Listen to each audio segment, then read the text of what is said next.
Dealing with timetables is something, again, students really find difficult to deal with on exam questions. It's really, really important you're clear exactly what's going on with the timetables. You need to understand what the various rows and columns mean, and then you have to read carefully exactly what's happening in the process of this person's journey. So below are parts of 2 train timetables. So the first part is Swansea to Bristol Parkway. Each one of these columns represents a different train.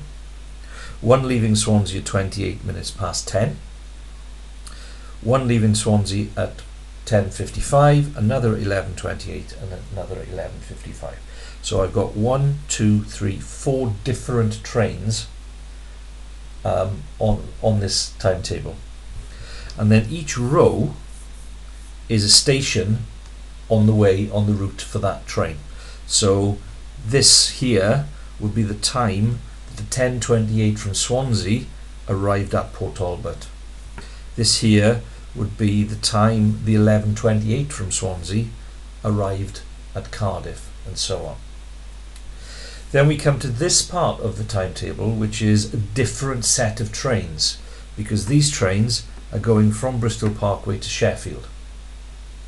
So what that means is if somebody wants to go from Swansea to Sheffield, they travel on one train between Swansea and Bristol Parkway, then they have to get off that train and catch the next train that's going from Bristol Parkway to Sheffield. During that transition, there may be time spent where they're waiting in Bristol Parkway. Okay, so what's the context? Sophie gets on the 10:55 from Swansea, so she's on that train, and she gets on at Bridgend. So she's getting on the train at 25 past 11. She gets off at Newport. How long should her journey take? So she's getting off at 12:08, so 11:25. So paper 1, so I can't use my magic time button. So from 11:25 to 11:30 is 5 minutes. From 11:30 to 12 o'clock is 30 minutes. And from 12 o'clock to 12:08 is 8 minutes. So she's going 35 and 8 is 43 minutes.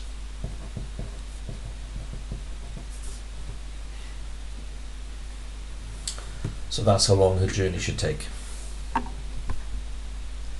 Then I got David. David lives in Port Talbot and needs to get to Birmingham by 3:30 in the afternoon. So we've got to work backwards now. He needs to be in Birmingham, so I'm working with Birmingham, and he's coming from Port Talbot. And he has to be in Birmingham by 3:30, and we want the latest train. So the latest train to get into Birmingham by 3:30, that's too late, is this one. So he needs to be in Birmingham on the 14:56. That gets into Bristol Parkway, or sorry, leaves Bristol Parkway at 13:40. He needs to be on this train. Now to be on that train, he needs to be arriving at Bristol Parkway. He can be on any one of these trains to get there, but he wants the latest train from Port Talbot. So that would be this one. He'll be getting off in Bristol Parkway at 13:30 and then getting on the 13:40 train there. And if he's on this train, he has to be at Port Talbot by 12:12.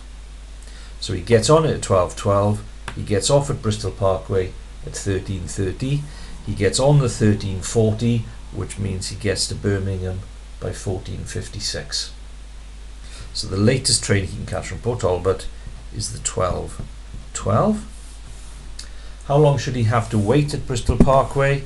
Well, he gets off at 13:30. He gets on that at 13:40. There's a 10-minute wait. So you've really got to be clear what's going on with these times. And we'll have a look at one more. The following are parts of rail timetables between Swindon and Coventry and between Coventry and Durham.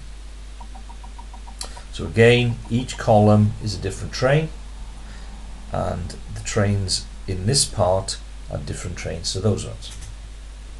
Denise catches the 15:29 from Swindon to Coventry, so she's on that train. How long does the journey take? So we're going from 15:29 to 17:23. So 15:29 to 15:30, 1 minute. 15:30 to 16 o'clock, 30 minutes. 16 to 17, 1 hour. And 17 to 23, 23 minutes. So we've got 1 hour, 30, 53, 54 minutes.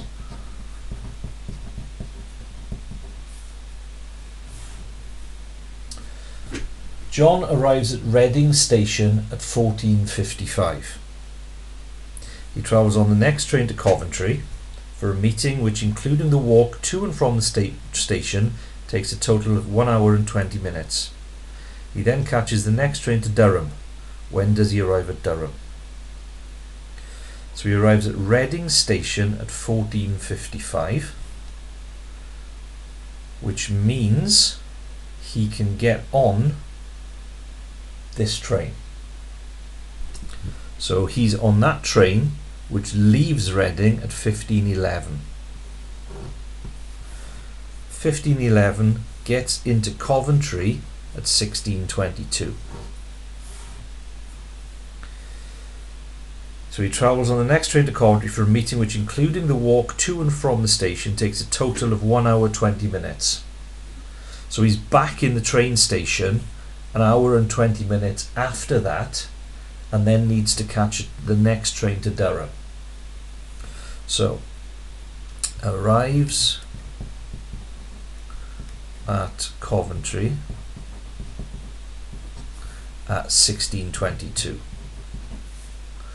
1 hour and 20 minutes later, he's back at the station. So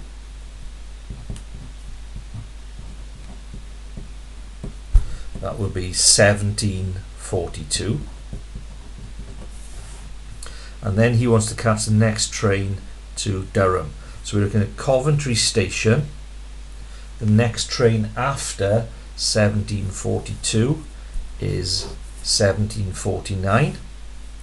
So he's going to be on the 17:49 to Durham, which gets in at 21:39.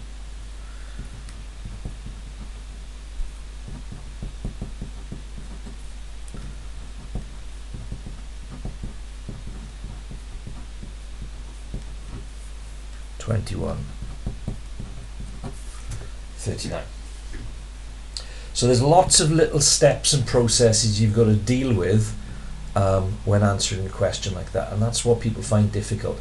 But the important thing is you annotate your timetable, you make sure you're on the right place and that you're reading all the various conditions that you have to deal with.